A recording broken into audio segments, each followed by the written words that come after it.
Salut, je suis très heureuse de vous accueillir dans mon oasis. Et comme annoncé, nous avons chaque semaine un artiste, un invité ou quelqu'un qui vient pour vous parler de lui. Et oui, dans l'oasis, vous êtes toujours les bienvenus pour nous parler de votre actualité. Aujourd'hui, ce sont deux artistes musiciens. Ils sont tous basés en Europe. Ce sont les artistes musiciens congolais, mais de la diaspora. L'un, c'est Ladis Arcade ou Arcade Mbungi, pour ceux qui le connaissent de très près. Mais sinon, c'est un artiste que nous avons commencé à promotionner du côté de la radio il y a pas mal d'années à travers tous les titres, Lucende et autres. Mais aujourd'hui, nous revenons avec lui. Oui, exactement. C'est la même personne et c'est vrai qu'on utilisera plus Ladis Arcade dans le cadre musical et on va utiliser Arcade Mbungi plus dans le cadre, d'autres cadres et tout autre et professionnel, quoi.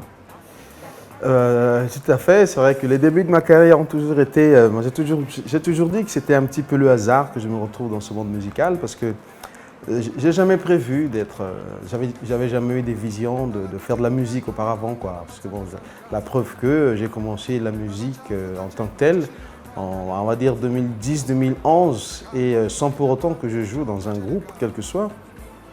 C'est uniquement parce que c'était avec des amis au cours d'un concert et à la fin, bon, ils ont fini de jouer. Et à la fin, moi, j'ai pris le micro avec un peu d'alcool dans le sang, ou un peu faire le zouave. Et je me suis mis à chanter. Et de ce que j'avais chanté, sans me rendre compte que ça avait émerveillé les gens. Et c'est à la fin qu'ils viennent me dire, mais t'es chanteur ou t'es pas chanteur? Je dis non, mais je suis pas chanteur. J'écris des chansons pour moi, mais pas vraiment dans le cadre de me retrouver un jour à chanter. Et puis là, j'ai des amis qui me disent, mais tu sais qu'on peut les faire, tes chansons, on peut les faire sur un support, ne serait-ce que pour ton plaisir. Et ça m'a fait tilt. L'idée m'a dit, bah oui, pourquoi pas. Et donc on était parti là-dessus, c'est de se dire que mes chansons, je vais les mettre dans un support, sur un support, et puis bah, ça sera pour moi, pour écouter, faire écouter aux amis, ainsi de suite. Et quand on a fait le premier support, eh ben, ça donnait des idées parce que c'était tellement bien que voilà, je me disais, waouh, à un moment je me suis même dit, mais c'est exactement la même façon, tout ce qu'on entend dans les CD, parce que moi je ne me projetais jamais un jour faire un album. Et voilà, c'était parti de là, et puis là c'était le studio, je commençais à continuer à écrire, et en ayant pris goût, et j'ai fini finalement par à faire le premier album, qui est Bidilou. Et voilà, l'aventure est partie comme ça, après un deuxième, le CND, et puis le troisième, Butumbu. J'ai toujours considéré que le premier album était pour moi un essai. Un essai, une chose que j'ai faite sans vraiment conviction. Pour moi, je me disais, je vais le faire, et puis je vais le garder. Peut-être, d'ailleurs, que je n'ai pas fait de promotion sur cet album-là. En fait, je n'y croyais pas, voilà, je n'y croyais pas, c'est ça le terme. Et le problème, c'est que cet album-là a quand même touché certaines personnes par rapport aux chansons qui étaient dessus. Et j'ai eu un retour assez intéressant, des commentaires. Et tout ça, ça m'a donné en plus envie, de continuer. Et là, j'ai écrit l'album Lucende. Et dans cet album, Lucende-là, il y avait un grand qui avait écouté le premier album, qui est le feu Nzongo Soul qui nous a quittés. Et lui, il avait écouté mon premier album. Et quand, au hasard d'ailleurs, on s'était rencontrés sur un tournage, et on s'est mis à discuter, et là je l'ai sollicité, j'ai dit, mon grand, est-ce qu'un jour, si j'ai une chanson, on peut le faire ensemble? Il me dit, il n'y a pas de souci, tu viens quand tu veux. Donc du coup, moi j'ai écrit donc une chanson de Ngoma Za Congo qui se trouve dans l'album Le Sende. Et quand on a fait la chanson là, en fait, il m'a beaucoup parlé. Il m'a dit beaucoup de choses, des choses de moi en fait que je ne savais pas quelque part. Je faisais un pas dans un monde que finalement je ne savais pas comment ça se passait. Et c'est lui qui m'a émerveillé de tout ça. En fait, il m'a fait comprendre que voilà, n'est pas musicien qui veut. Ce que tu fais, ce n'est pas quelque chose du hasard. C'est que tu as ça en toi et tu dois le faire de façon propre, de façon professionnelle. C'est-à-dire que tu as de l'énergie en toi, tu as certainement des choses à transmettre. Quand on a une sagesse, quand on a une intelligence, le garder en soi, c'est égoïste. Voilà, toi, tu as reçu ça, eh bien, il faudrait que tu donnes, il faudrait que tu le transmettes. Ça, il m'a vraiment parlé de façon profonde que ça m'avait touché. Ça m'a tellement touché que je me suis dit, bah, c'est comme s'il m'a réveillé. Je me suis dit, bah, tiens, ben oui, puisque j'arrive à faire ça, c'est que j'ai les facultés de le faire, eh bien, allons-y, on va continuer. Donc là, fini par faire un troisième album qui aujourd'hui, qui fait que, avec cette conviction que j'ai eue, je l'amène beaucoup plus, même le fond de l'album Utumbo, on sent bien que je suis plus sorti un petit peu au niveau du monde extérieur, quoi. Donc j'ai plus pris ça en main pour faire la promotion, j'ai trouvé un distributeur et tout ça. Donc en fait, c'est l'album qui lance Ladies Arcade, on va dire, quoi. Effectivement, alors le problème c'est que moi, quand j'ai discuté avec le Grand Zongosu, parce que pour moi c'était un vrai départ. Le vrai départ, c'est là, en fait, les choses se sont...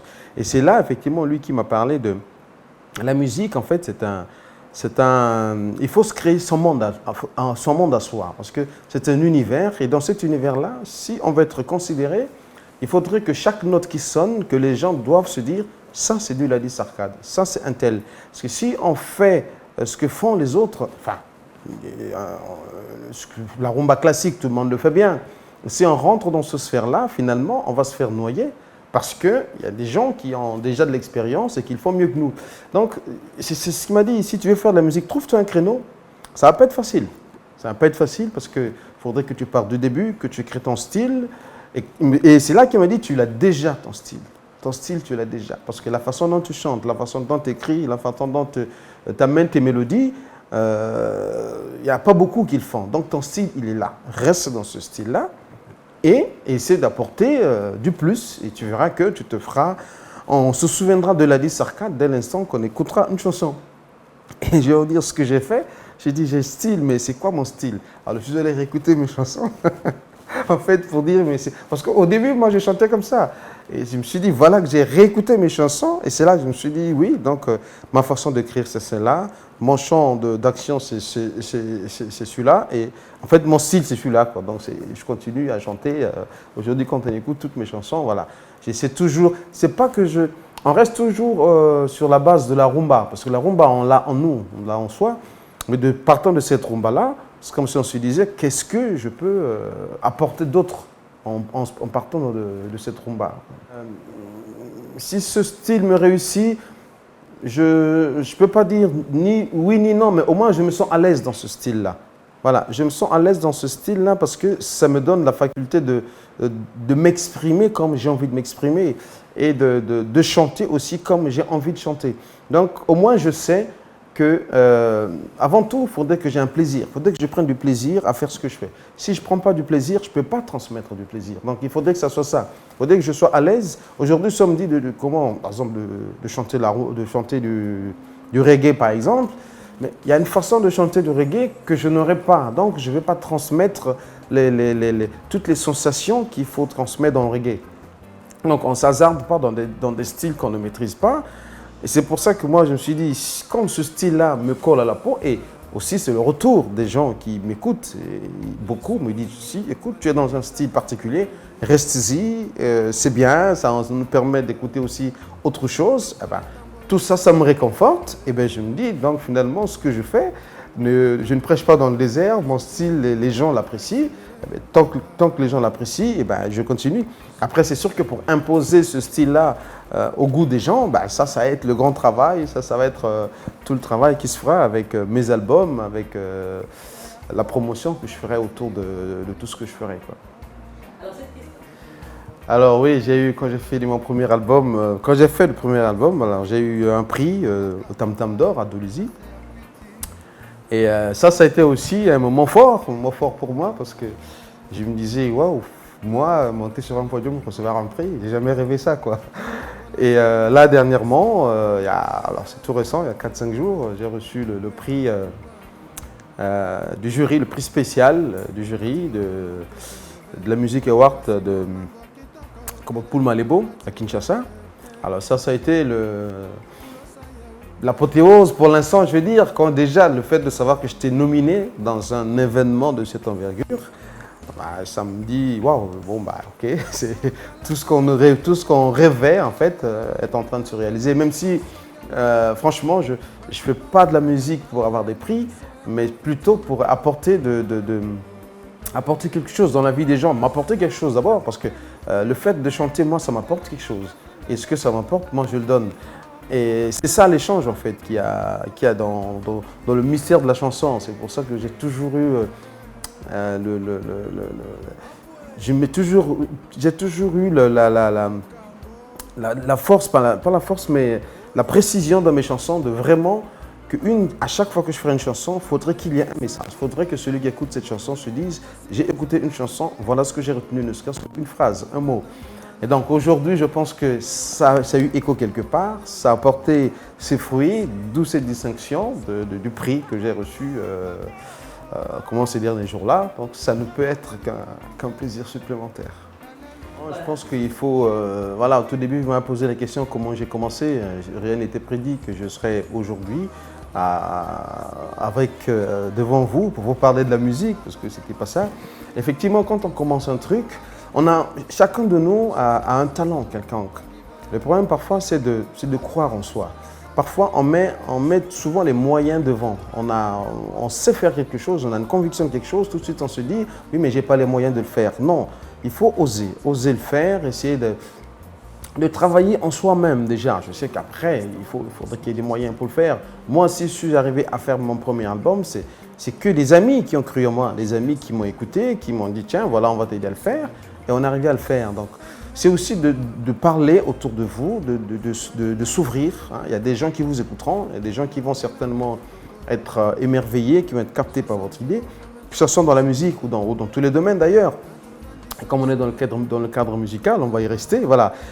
Je sais qu'aujourd'hui, il y a des grands talents au Congo. Il y a des jeunes qui savent chanter, qui savent jouer un instrument, qui savent faire des choses, mais qui sont dans l'ombre parce que on est dans un système où voilà, on a 2, 3, 4, 5 leaders, et bien, tout le monde se focalise sur ces leaders-là, on met des moyens sur ces leaders, alors que derrière ces leaders, il y a des grands talents. Et ce qui fait qu'aujourd'hui, on s'affaiblit, en fait, on n'avance pas, on ne crée pas d'autres richesses, alors qu'on en a les moyens. Donc, moi, de ces jeunes-là, je leur dis, faut avoir du courage, il faut croire en soi, il faut croire en ses projets, et puis essayer de les emmener.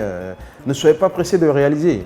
Un projet peut être conçu aujourd'hui et vous le réalisez dans 5, 6, 10 ans. Donc, c'est un peu mon exemple. Je suis parti de loin, mais je suis presque, je dirais pas à la fin de ma carrière, mais j'ai commencé une carrière musicale un peu tard. Voilà. Et autrement, je continue d'œuvrer, je continuerai d'écrire des chansons, de m'ouvrir. Et encore un point important qui me fait encore plaisir aujourd'hui, c'est qu'il y a des grands de la musique congolaise à l'égard de Nzongo Soul et qui me demandent à travailler avec eux. Voilà, c'est que, pour revenir à ce qu'on a vu tout à l'heure, c'est qu'il y a de l'écho quelque part et ça aussi, ça fait plaisir. Donc, mon actualité à moi, il se résume là-dessus et il peut être suivi n'importe où sur Internet, hein, comme tout le monde, les réseaux sociaux et tout ça. Mes albums sont à la FNAC à Brazzaville. Ils peuvent toujours les trouver et toutes mes coordonnées sont sur Internet, je suis joignable et je suis ouvert. Hein. S'il y a des gens qui veulent me contacter, qui veulent échanger, qui veulent discuter, voilà, j'aime bien ça, j'aime cet échange-là et c'est cet échange-là aussi qui me nourrit, qui fait que je puisse avoir de l'inspiration dans mes chansons et pour apporter des éléments qui conscientisent. Il paraîtrait que je fais de la rumba consciente.